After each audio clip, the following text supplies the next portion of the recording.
Good morning and welcome to Rising. We have a great show for you today on this Monday morning. How was your weekend, Briahna? It was good. I feel so good and so refreshed and rejuvenated after the weekend that it feels like a Thursday. Oh, how about that? Yeah. I actually did too. I went home to Michigan, visited my mother, my brother, my grandmother, saw my nieces, and it was just a fun time, you know, away from the city. It's so quiet there, so peaceful, in the pivotal swing state of Michigan, where I'm totally taking the temperature of everyone around me to try to figure out what's going to happen.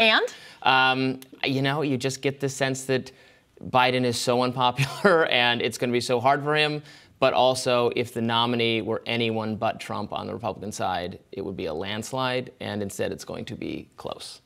Yeah, that feels right. And it's looking increasingly like Donald Trump is, in fact, going to be the nominee. As expected, former President Donald Trump walloped Nikki Haley in the South Carolina primary, beating the state's former governor by 20 percentage points with 59% of the total vote, making the Palmetto State the third state in a row in which Trump has trounced Haley on the ballot. Haley signaled earlier last week that regardless of the primary results, she would be staying in the race. Here's Haley making her case from the South Carolina stage on primary night. This has never been about me or my political future. We need to beat Joe Biden in November.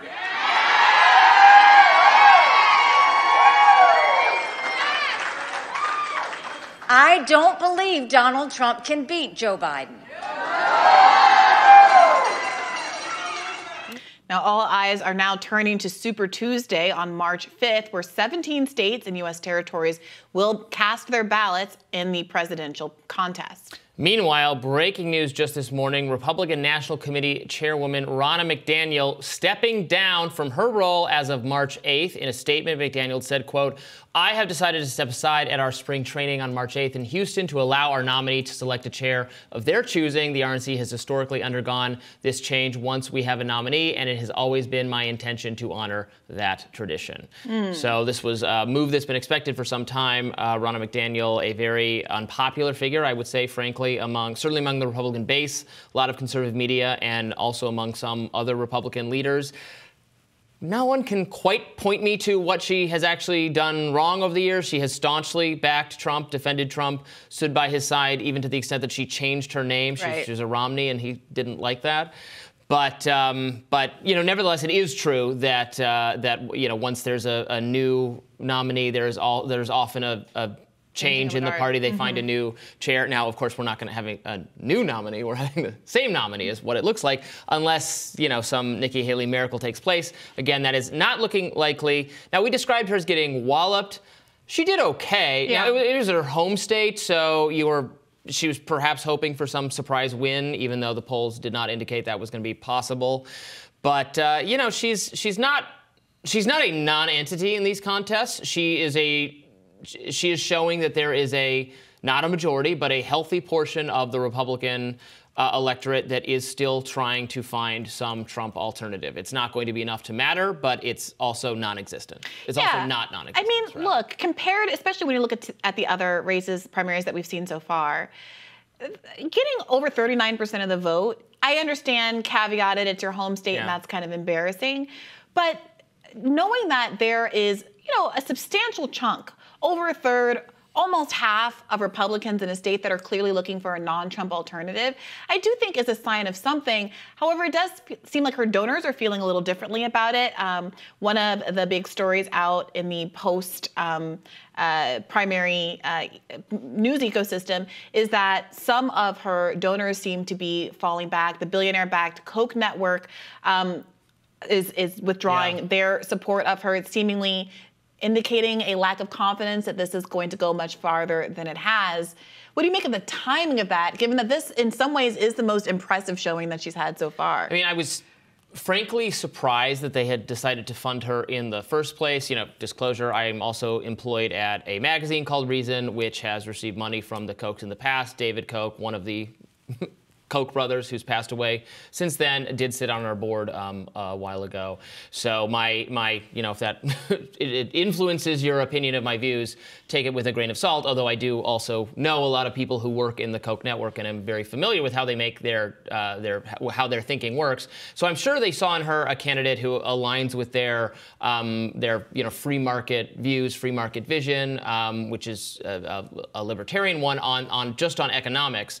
But she's also, as we've talked numerous times on foreign policy, she is one of the more interventionist candidates, the most interventionist candidate, frankly, of all. And the Koch network has continues to this day to support a lot of anti-war, anti-interventionist, anti-sanction efforts, all that kind of stuff. So I always thought she was a really weird fit, very good, very solid from the Koch standpoint on these things, but very much not on these. So it was kind of odd to me that they decided she was worth it when it didn't seem like it was going to matter ultimately. Maybe if you really thought she was going to be the nominee, you want to, plan a marker on this person to be your person to exert some influence over them later, even though they have some differences from you on opinion, maybe to motivate them to change their mind about those issues.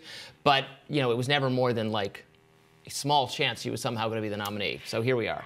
Yeah, well, that seems to be the rationale that is being articulated by the Koch Foundation. They said, quote, given the challenges in the primary states ahead, we don't believe any outside group can make a material difference to widen her path to victory.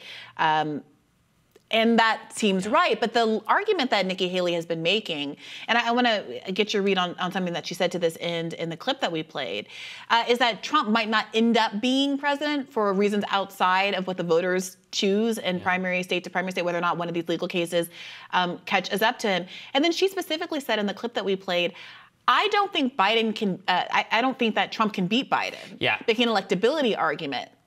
Is that going to be effective? Her version of that argument is wrong. That is not true. Trump can beat Biden. If the election were held today, I think he would beat Biden. He beat Hillary Clinton. He lost to Biden last time. He could absolutely beat Biden again. And there are some reasons to think that he will beat Biden again. Now, if she wants to say, I am more likely, much more likely to beat Joe Biden, there she's on perfectly solid ground. Looking at all the data, the analytics we have, the polling shows her utterly crushing Biden.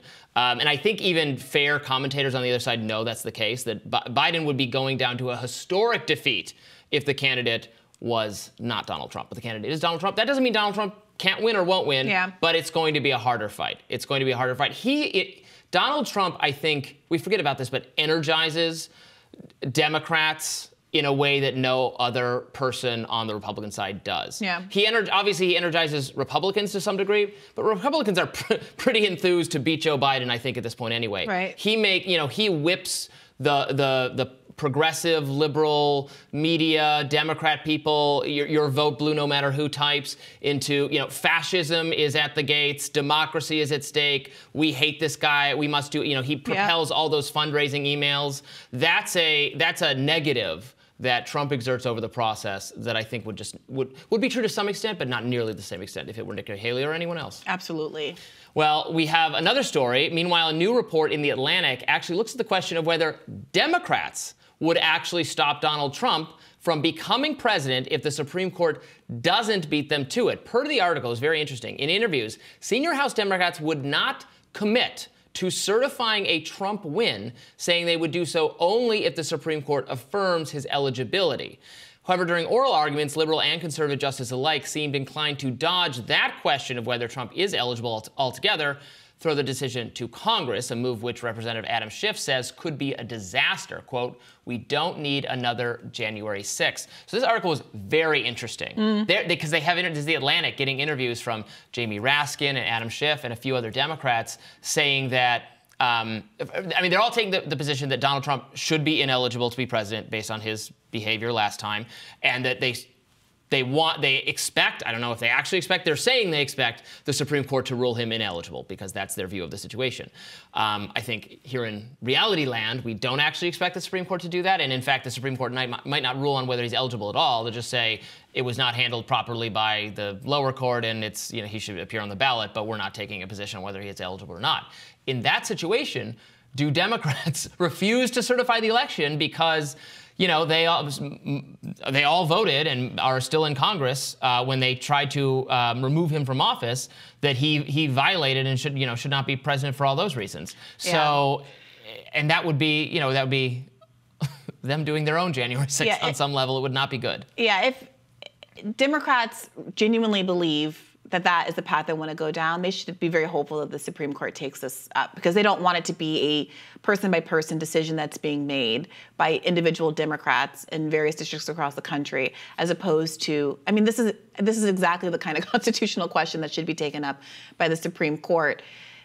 I don't think it's I agree with you, I don't think it will come out in favor of the Democrats, though. So while this might be a stunt in some parts of the country that makes a given representative look like they are standing up for democracy, I do think it's broadly destructive. Because again, this isn't one of these issues where Donald Trump is under 35, or it's something from the clear reading of the Constitution, whether or not he's eligible.